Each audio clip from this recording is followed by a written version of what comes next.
welcome to another Coffee with Kilroy. So grab a cup of coffee or whatever beverage you prefer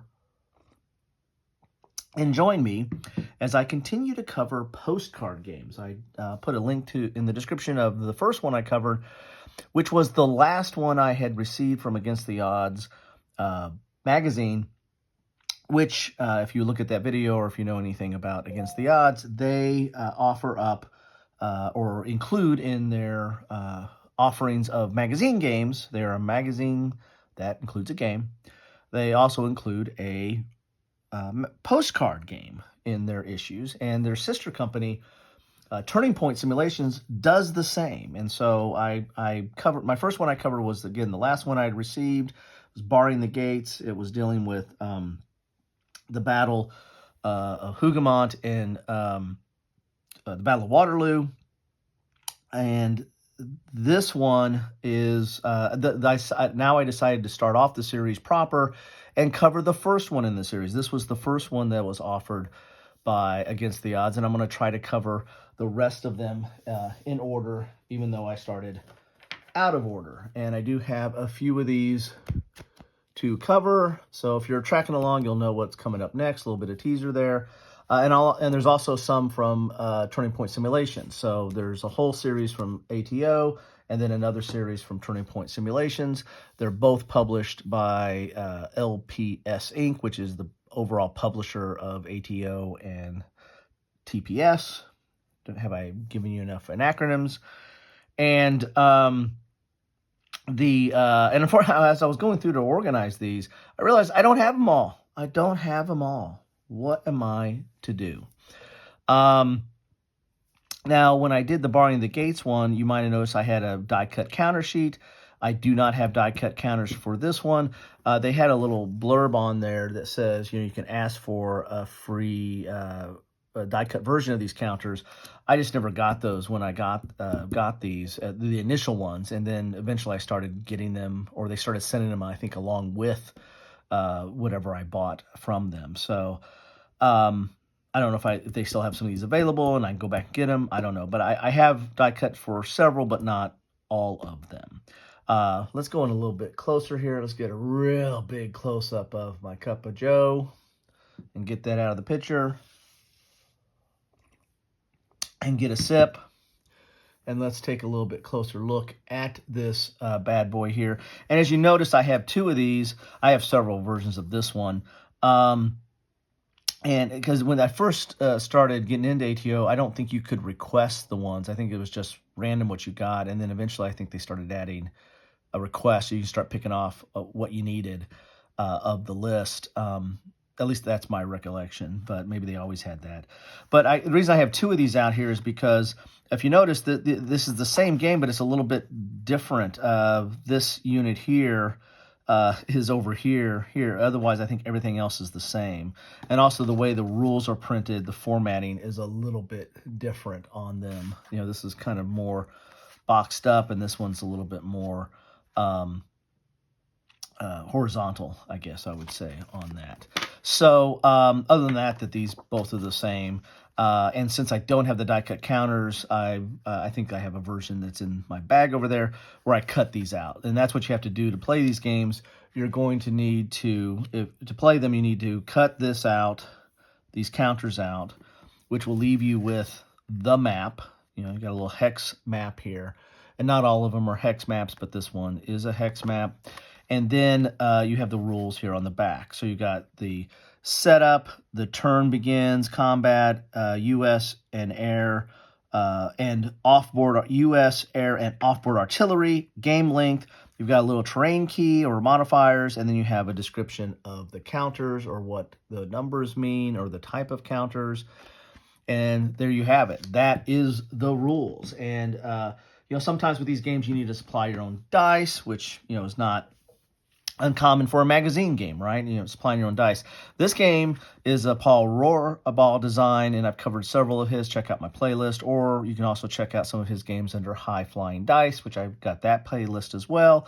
And one of the things that Paul does from time to time is use a regular deck of cards as his mechanism to resolve conflict or as a random generator. And this is one of those games where you need to use a deck of cards. In fact, a summary for this game, which this game is called Stand at Mortain, a World War II game, is a mini game complete with map, rules, and counters. No need for dice. Use your own deck of standard playing cards and your initiative to enjoy this simple but exciting World War II game. So I think you just use the number cards plus a joker, and that's your mechanism to resolve combat in this game. Now, what is this situation? Well, this is dealing with following the defeat of the British and Canadian offenses of Operations Goodwood and Spring. In August 1944, the Germans redeployed several Panzer divisions to shut down the American Operation Cobra offensive by attacking due west to the sea. The fiercest fighting occurred to the north and east of Mortain, and here's Mortain right here, at Hill 314, which is Hex 501, which would be this hex right here. So sorry, I went a little bit too close there.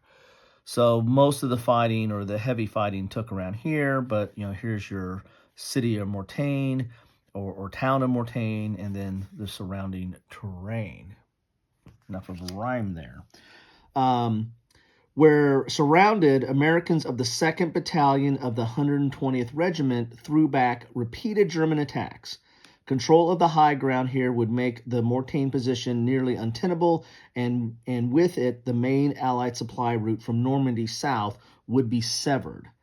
So that's really what the Americans are basically holding this ground to protect their supply line, and as part of the Normandy invasion, and then the Germans are fiercely trying to take control of that so they can cut that supply line. So these postcard games are very small. They're very fast to play. I mean, it probably takes more time to cut out some of the stuff and make sure you've got it all right. And then, the rules don't take very long to read, and you can get it right on the map board and playing in relatively short order. And let me look at that. I think the rules layout are a little bit different. This one I think is a little bit bigger here. So we can take a look at the rules here. Tells you how to do the setup, it tells you about how to set up your deck, set up the cards on the board, and then the counters on the board, and then how to set up the cards for the deck, how you do combat. There's a range of hexes, and if you're on high ground, you get 3 hexes instead of 2. There's some modifiers for the terrain here. As you can see, the numbers, you have like 2 numbers separated by a period, and the first one is the anti-tank. The second number is anti-infantry, and then you have this designation up here, which is the size, which has no effect, and then you have over here the steps remaining. If you can look at some of these counters here, let's try if I get a little bit closer here. You can see a 2 there, so that has 2 steps. That means you just flip it over, right? So it's got 2 steps remaining when it's on that side. When it's on this side, it's got, 1 step remaining. So very simple there. The rest of these are like notations of what unit it is, and who it belongs to. Like here's units, elements of the 120th that I was talking about. And so you've got some of the designations there. So, and I think part of it is the Germans need to exit off part of a map or destroy all the Allied forces on the map is, I think, the primary winning conditions here. And then, of course, he uses cards to resolve the combat. So there you have it. This is Stand at Mortain, which is the first in the postcard games from Against the Odds magazine or LPS Publishing or whoever you want to use for that. I mean, I haven't got to the TPS or Turning Point Simulation games yet or postcard games yet, but I will get to those. They'll probably be after I do all the Against the Odds ones. Get me a cup of, or a sip of coffee. So there you have it. These are very small, very compact. And again, I mean, other than adding a deck of cards, you've got everything right here.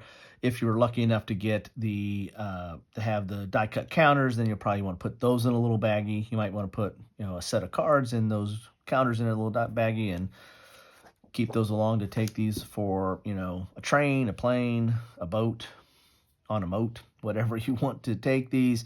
They're very, very small footprint, and able to get to the table, play very quickly, and do repeated plays if you want to try them out.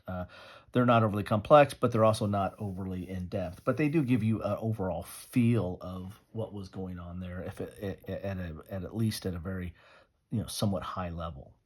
Anyway, that's what I have for you today on my continuing Kilroy with coffee. Now on to postcards.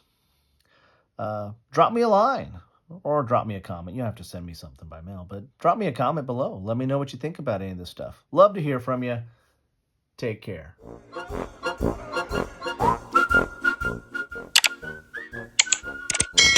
Thanks for watching.